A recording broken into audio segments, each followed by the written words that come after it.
Magandang araw mga kakutsero. Ito na naman po ang inyong lingkod na si Jigs na magbibigay sa inyo ng giya ngayong araw ng Sabado. Ngayon po, gaganapin yung ating 2024 Pilracom third leg juvenile stakes race. At ang karera po natin dito ay no bearing races, no? Kaya yung mga dihadista dyan, pili-pili po kayo ng mga paborito nyong dihado dyan, no? Nung Miyerkules nga pala, no? Maganda yung mga pandihado natin, no? Nakuha natin yung Unafraid at Hot Legs, no? Na nagbigay po ng 410 sa 5 or 82 sa piso, no? Sana yung mga nakasunod, sana nagsitama po kayo, no? Uulitin ko po, itong aking giya ay purely review and analysis ko lamang at walang halong information. Umpisa na po natin mga kakutsero. Ngayon po, meron tayong 8 karera. At ang start time po natin ay gaganapin ng alas 3 ng hapon. Race number 1, Pilracom Rating Based Handicap System Race. Class 4, 28 to 33. Ang distansya po rito ay 1,400 meters at dito po may 8 kalahok. Dito po, no? Possible scenario po rito, no? Pwedeng mauna po rito si Inclusion at American Paraya, no? Itong si American Paraya, ano po to, bagong baba ng rating basis to, no? At from Apprentice GL Ciego, bibigay na po sa mga kamay ni Joel Ciego, no? Ito pa, pwedeng makasunod sa area nila si Sandiga, no? Nasasakyan ni Conrad Henson, no? Ito namang si Basket of Gold. Galing sa segundo po yan kay Shanghai Silk. Tinalo niya sa datingan si Workbell, no? At itong Doña Leoncia nung karera, mega outstanding favorite. Although walang nakuha, makibalita lang kay Sagi Gilid. Alam naman natin ang tinalo niyan, si Daily Burn, no? Kaya dito sa race number 1, magtatatlo po ako dito. Ang pili ko po dyan, yung bagong baba ng rating basis, yung numero 2, American Paraya. Panigundo ko po, numero 4, Doña Leoncia. At isasama kong pandiyado, numero 8, Basket of Gold. Sa race number 2, kung saan magsisimula ang ating first winner take all, the 2024 Pilracom third leg juvenile stakes race. Ang distansya po ulit dito ay 1,400 meters. At matutunghayan natin dito ang parehas undefeated, ang constatic offer, no? Nakakatatlong sunod ng malaking karera na to, no? Talagang mabuti itong kabayong to, no? Ang ganda pa ng numero. Itong El Jaleo, nakakadalawang sunod naman na panalo to. Yung last run niya stakes race din po yun. Parehas may bilis po ito, no? Constatic offer at saka si El Jaleo, no? Si Blackjack yan, may tulin din po yan, Kung sakaling magkaroon ng habulan sa unahan, no? Pwedeng makarimati po dyan yung numero 3 na si Coming Early, no? Magandang diado po yan, no? Kaya dito sa race number 2, no? Ang pili ko po dyan, doon ako sa wala pang talo, no? Talagang nag-uumento. Doon ako sa numero 1 constatic offer. Ito, baka makachamba lang, no? Panigundo ko po, numero 3, Coming Early. Sa race number 3, kung saan magsisimula po ang pick 6, Pilracom Rating Based Handicap System Race. Class 5, 11 to 15 split. Distance is another 1,400 meters at dito may 10 kalahok, no? Ito, no, race na, itong numero 1, no, si Blue Thunder, no? Galing sa upset win niya, no? Ang tinalo po niyan, si Walking on Sunshine, no? Si Blue Thunder, dehado po siyang nanalo ron. Ito naman, bagong baba ng rating basis, numero 4, Make a Difference, no? Na binigay na po kay John Paul Guse. Sa tingin ko, itong horse to beat yan, no? Although may premium, tingin ko, maglalabas po yan, no? Kaya dito sa race number 3, magdadalawa na lang po ako dito. Doon ako sa numero 4, Make a Difference. Panigundo ko, numero 1, Blue Thunder. Sa race number 4, dito po magsisimula ang ating second pick 5. 11th Pasay the Travel City Trophy Race. Class 3 and 4, 34 to 39, 40 to 46 merge.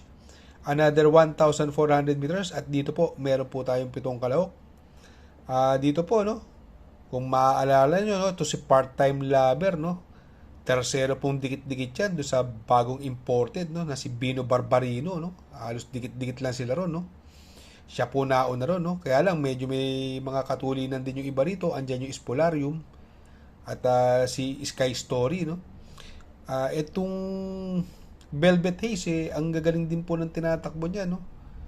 Ang mga nakakalaban po niya sila Andy Amo Aperense tsaka si Mano Dura, no. Kaya siya po ang napupusuan ko dyan, no. Sa tingin kong pwedeng tumalo dyan yung numero 7 Part-Time Lover coupled with Eye in the Sky, no. Kaya dito sa race number 4 pili ko po numero 5 Velvet Haze, panigundo ko numero 7 Part-Time Lover coupled with Eye in the Sky. Sa race number 5, dyan naman po magsisimulang pick 4 Pilracom Rating Based Handicap System Race Class 4 22 to 27 split, 1,400 meters distance at may 10 kalahok. At makikita natin dito parang gumaang palaban nito, no? Numero 3 Red Queen, nasasakyan pa rin ni Pabs Caballero. Alam naman natin ang tinalo niyan ay si Peros Treasure, no. Although may mabilis diyan si Easyway, pero tingin ko kayang-kaya niya ere niya, no, si Red Queen, no. Sa tingin ko siyang horse to beat diyan, no. Kung sakali lang magkaroon ng lutsahan, ito po ang napupusuan kung pwede rumimate, no, yung numero 8 si Gamer Winner, no, nasakay ni Mark Alvarez, no. Kaya dito sa race number 5 pili ko po diyan numero 3 Red Queen. Ito for upset lang, no, numero 8 Gamer Winner. Sa race number 6 Pilracom Rating Based Handicap System Race Class 4 16 to 21 split, distance is 1,400 meters at dito po may 10 kalahok. Anybody's race po ito, no. Kung mga dihadista po kayo, pwede kayong kumuha rito, no. Although magdadala ng unahan dyan yung Mami's Love, no, Grand Jackpot at Money for Bipani. Kung magkaroon ng pressure sa unahan, no, pwedeng rumimati dyan yung Seychelles, Stripe of Pink, Mythic Laila, gamay na gamay po ni JC De La Cruz yan, no. Kaya dito sa race number 6, no, doon ako sa mga deremate, no. Ang pili ko po dyan, numero 4, Stripe of Pink. Ang panigundo ko naman po, yung numero 3, Seychelles. At isasama kong pandiyado, yung numero 7, Mythic Laila. Sa race number 7, penultimate race, Pilracom Rating Based Handicap System Race, Class 4, 16 to 21 split, distance is 1,400 meters at dito po may 9 na kalahok. Dito po, sa tingin ko may mga panalo dyan. Yung nagbabalik, no, High Roller, no. Alam niyo naman natin na mga giant killer yan, ha? Yan ang tumalo kay Ghost, si High Roller, no. Etong Carmela's Love naman, ang tinalo naman po niya si Doña Leoncia, no. Yang Carmela's Love, no. Etong Mang Nano, nanalo din po yan, naipanalo ni Jeffrey Bakay, no. Tinalo po niya sila Chocolate Thunder, no. Sa tingin ko hindi nalalagpas niya sa tatlong yan, no. Kaya dyan magtatatlo na rin po ako. Pili ko po dyan. Doon ako sa numero 9 Mang Nano. Panigundo ko numero 8 Carmela's Love. At isasama ko pong pandiyado numero 7 si High Roller. Sa race number 8 sa last and final race, Pilracom Rating Based Handicap System Race Class 5 6 to 10. Distance is another 1,400 meters at full gate po tayo rito. 14 ang tatakbo. Dito po sa tingin ko, medyo nakakalamang sa akin itong dalawang kabayong ito, no. Yung numero 2 na si Sampaloc Pride, no, nasekundo po kay Polite Bell yan at nagpreba po ng 1.27.6, no. Itong Walking on Sunshine naman, tinalo po ni Blue Thunder yan nakaraan.